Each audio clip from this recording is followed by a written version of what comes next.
Carnivore diet is an all-meat diet that attracts some people for losing weight and curing ailments, while repulsing others through its exclusion of plants and abundance of animals. My first 100 days on the carnivore diet debunked the main concerns of scurvy and heart failure, but just because my heart isn't attacking me doesn't mean that my cardiovascular system is performing optimally. With a global pandemic shutting down gyms, I am going for consistent runs for the first and only time in my entire life. Zach Bitter is a world record-holding ultra-marathon runner who primarily follows a carnivore diet, so I wasn't too concerned about how the diet would affect my cardio. After running for a week and seeing no improvements, I started questioning whether Zach gets these benefits because he eats carbs before his performances, or if he's so genetically gifted that his diet is irrelevant. So I recruited the person that was genetically similar to me to follow the same program as me, measuring the time it takes us to run the same distance so that we can compare our performance on vastly different diets. Despite starting a minute per kilometer slower than me and following the exact same program for 3 weeks,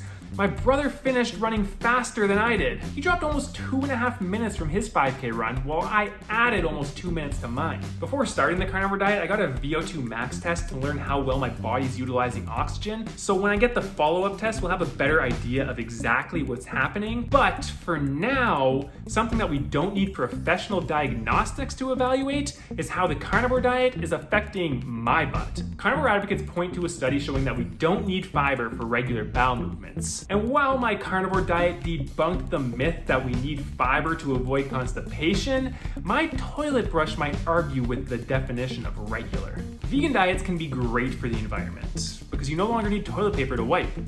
On a carnivore diet, I recommend wiping with gloves on. After a few weeks on the carnivore diet, my bowel movements were starting to look like a lumberyard.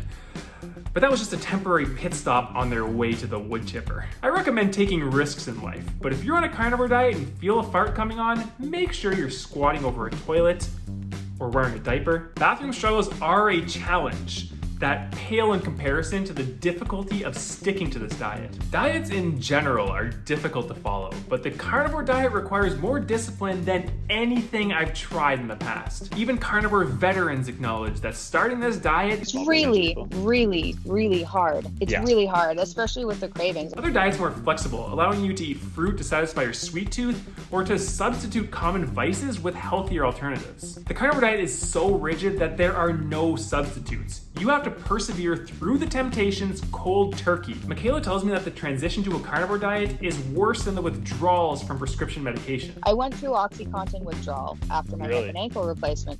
Yeah, and I had 6 weeks and it sucked. But honestly, removing carbs and cutting out all sugar, it was shorter, but psychologically it was more difficult. If you can make it through the physical exhaustion and psychological temptations from the first few weeks of the carnivore diet, the cravings will start diminishing.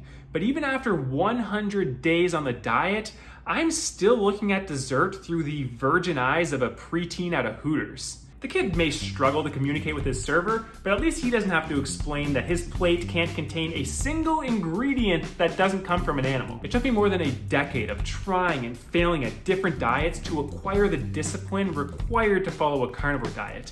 And even then, the difficulty level goes from hard to nightmare when considering its impact on your social health. There are few things worse for your social life than being on any diet, never mind the most restrictive and controversial diet ever devised. Go anywhere on the planet and you'll find groups of people sharing meals to build social bonds. Sharing food is arguably the single most unifying activity amongst humans. It's built into our DNA. Our ancestors went from the tops of trees to the top of the food chain because of our ability to collaborate and share. One man can't take down and eat a woolly mammoth, but a tribe can. A carnivore diet may have been a fine strategy for building social bonds during the hunter-gatherer era, but in the modern day, there is no quicker way to set yourself apart from the group. Go anywhere on this planet and people will be upset if you don't eat their cooking and delighted if you do.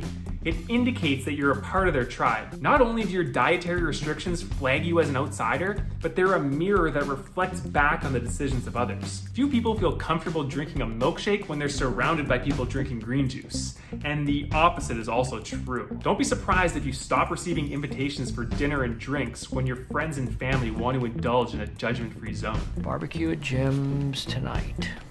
Tonight.